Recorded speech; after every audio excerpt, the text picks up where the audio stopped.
Kung halimbawa makitaan ng malakas na ebidensya. O di ba? Umuwi ka na kasi. Bakit hindi mo kasi labanan ng harapan? Sige man lang ang daldal mo. Ayan tuloy, na-deny yung application mo sa dahig for asylum.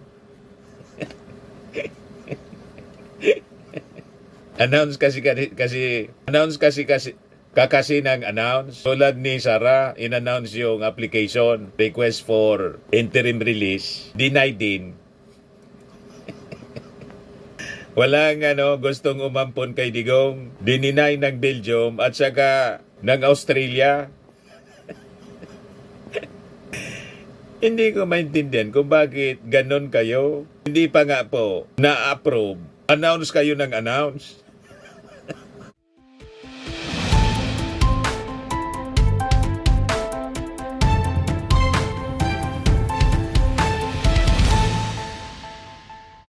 Hello po mga kababayan, si Dante Maravillas, Bicolano vlogger, broadcast journalist from Albay. Dito tayo sa pagrarad ni Harry Roque. Gustong patalsikin sa Senado si Risa Hontiveros kasi nag-fabricate daw ng mga ebidensya sa issue ng Pugo. Ayan si Harry Roque mga kababayan, grabe na stress. Ako tingin ko kay Atty. Harry Roque, mga ilang araw pa baka bumigay na.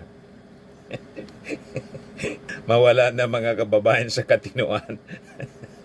Dahil po sa kanyang kagagawan, parang si Sara Duterte, malapit nang mawala sa katinuan sa mga kalakuhan na pinasok niya.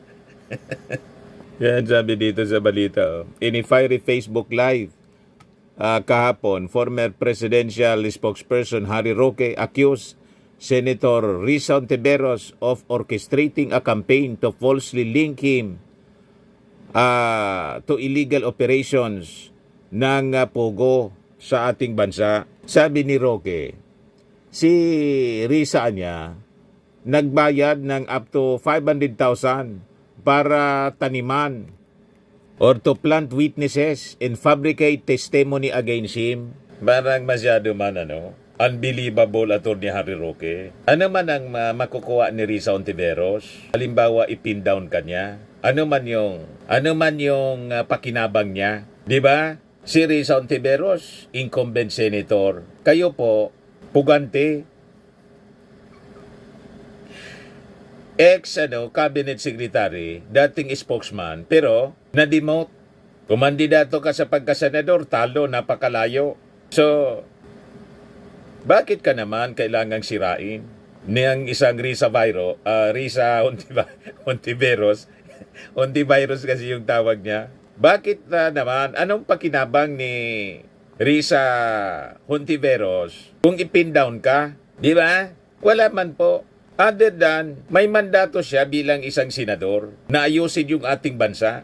Di ba? Kaya nga, yung mga activities na pinasok po ninyo, pinasok ng previous administration, lalo na yung Pogo, na naging dahilan ng pagpasok ng mga kriminal. Dumami yung criminal activities po dito. Kidnapping, human trafficking, killings. So, obligasyon ng isang incumbent senator na tumulong sa pagsasaayos ng ating bansa. Kaya yan, nagsagawa ng investigasyon si Risa Hontiveros in aid of legislation. Hindi yung tulad ng mga senador na kaalyado ni Digong at ni Sara in aid of Duterte. Diba? Si Amy Marcos, halimbawa, in aid of Duterte. Si Bongo, si Bato, si Robin Padilla, in aid of Kibuloy. Pero si Risa Hontiveros, kahit ayaw ko mga kababayan kasi isang dilawan si Risa Hontiveros, pero maganda yung maganda yung ginagawa other than yung agenda niya sa LGBTQ+. Ayaw ko noon. Pero generally, yung mga ginagawang investigasyon po ni Risa Hontiveros po, makabuluhan. Di ba? Kaya malabo pong maniwala sa mga kwento ninyo. Bakit kailangan magbayad ng 500,000? I-substantiate ninyo. Pari-parehas kayo. Si Sara Duterte ganun din. Hindi sinisubstantiate mga kababayan yung pagsagot doon sa articles of impeachment. Walang paliwanag, sabi ni Atty. Bukoy, kung bakit kailangang i-dismiss. Dapat niya may rason. So sabi dito ni Atty. Harry Roque, tanim ebidensya, tanim testigo. Adding that, he was being targeted despite the absence of signed documents or proof tying him to any crime.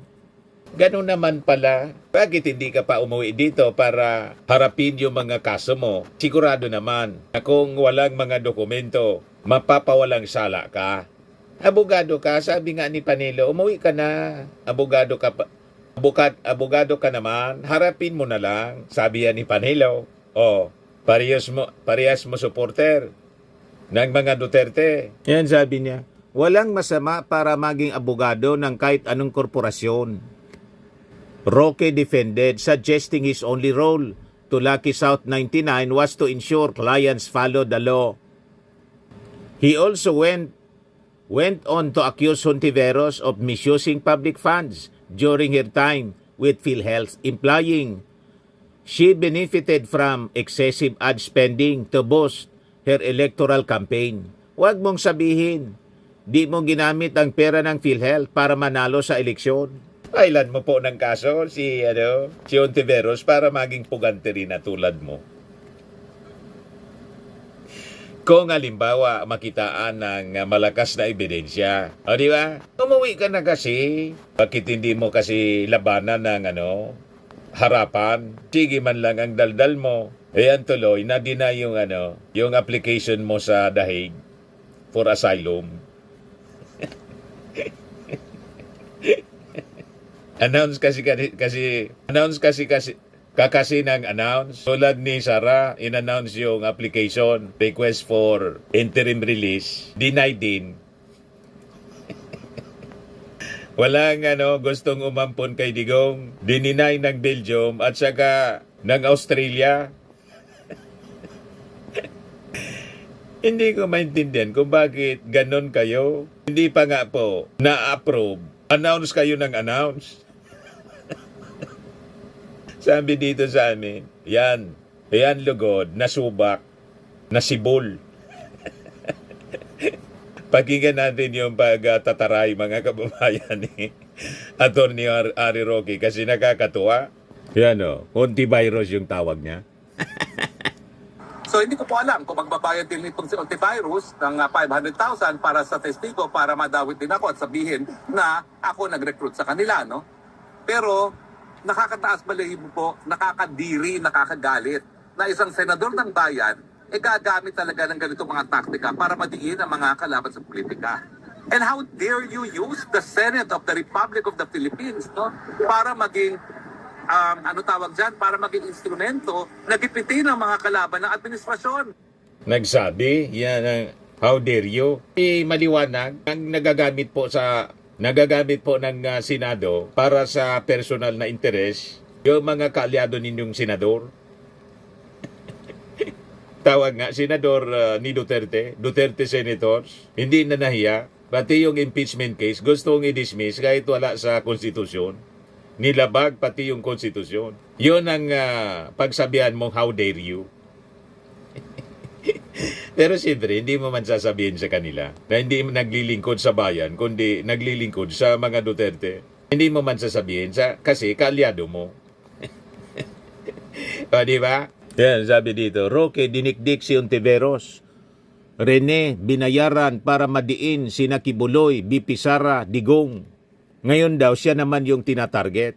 Pakinggan natin mga kababayan, yung pinagdadaldal dito ni Harry Roque. Pangalan to alias Rene.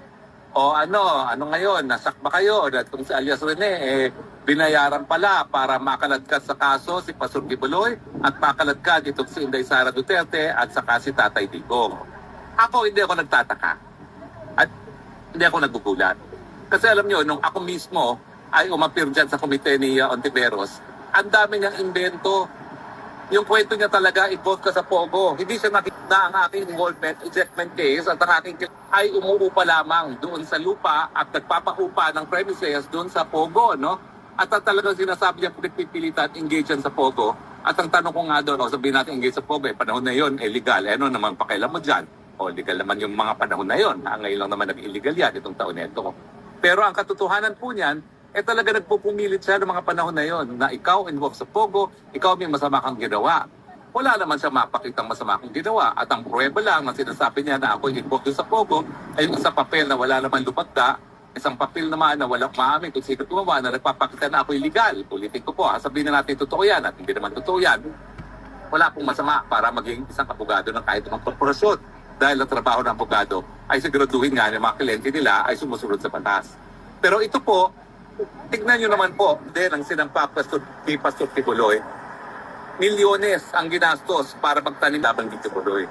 Hindi ko po alam kung gagawin nila yan sa akin din, ha? Pero sa piskalya po, wala silang napresentang kahit anong testigo na nagsabi na nag-recruit ako at pinagsamantalahan ang kanilang gawain. No? Ganun naman pala. So may depekto yung kaso. The more na dapat kang umuwi na rito para harapin, mawala yung pagiging puganti po ninyo pag sumurrender ka na. Kaya lang sa pag-surrender mo, non-bailable kasi siya eh. Diretso ka muna sa kulungan. I-request mo na lang na magsama kayo sa isang kulungan ni Pastor Kibuloy para at least may kausap ka palagi. Di ba? Sige daldal mga kababayan ni Harry Roque. So hindi ko po alam kung magbabayad din itong si Ontivirus ng 500,000 para sa testigo para madawit din ako at sabihin na ako nag-recruit sa kanila. No? Pero nakakataas balahibo po, nakakadiri, nakakagalit na isang senador ng bayan gagamit talaga ng ganitong mga taktika para madiin ang mga kalaban sa politika. And how dare you use the Senate of the Republic of the Philippines para maging para maging instrumento na gipitin ang mga kalaban ng administrasyon. Malabo po, napaniwalaan ka ng ating mga mamamayang Filipino. Walang rason para gipitin ka. Other than, may mga credible witnesses kasi na itinuro ka. Ngayon, kung yung mga witnesses na yon sinasabi mo binayaran, madali yun baliktarin ng iyong mga abogado, defense counsel mo, o ikaw mismo. Di ba? Brilliant international lawyer ka pa. Ano pang hinihintay mo? Pero sa pamamagitan ng pagraran po sa social media, sa YouTube, hindi man masosolve yung kaso mo. Tama po? Ngayon, sinagot na po ni Risa Hontiveros, ngayon pa lang, sabi niya, sangkater ba ang ebidensya ng aking opisina na nagpapatunay na gawa-gawa lang ang pahayag ngayon ng taong yan? Yan Pinasinungalingan ni Senadora Risa Hontiveros ang pahayag ng nagpakilalang testigo laban sa kaso ni Pastor Apollo Kibuloy. Ayon kasi sa testigo, binayaran siya at ang iba pang mga Senate witnesses para magsalita laban kay Kibuloy. Sabi po ni Hontiveros, lahat ng niyang mga testigo presented during the Kibuloy Senate hearings freely and voluntarily offered their testimonies and the evidence they carried. Ito yung witness na gardener, si Michael Maurilio alias Rene. One of the masked witnesses during the Senate investigation na pinangunahan po ni Risa Hontiveros into the alleged illegal activities inside the kingdom involving Kibuloy and other officials ng KOJC. Bumaliktad kasi si Maurilio. Sabi niya, ako po yung kinuhang witness ni Senator Risa Hontiveros na nakatakip ang mukha pero ngayon hindi na kasi nagsabi na ako ng totoo. Lahat ng sinabi ko at mga kasama ko doon na nag-witness sa Senado ay gawa lamang ni Senator Risa upang pabagsakin si Pastor at ang buong kingdom. Ano naman ang makukuha ni Risa Hontiveros kung ganun yung intensyon niya, pabagsakin si Kibuloy at buong kingdom? Anong makukuha niya doon? Di ba? Nilagay lang niya sa peligro yung buhay niya. Alam niya may mga armas si Kibuloy. Di ba? He said he was paid by Hontiveros to implicate Kibuloy and the Dutertes in illegal activities to bring them down. Pinagawaan niya ko ng affidavit, sabi po ni Maurilio. Ngayon, sagot naman po ni Risa Hontiveros, Gawa-gawaan niya, fabricated itong statement ni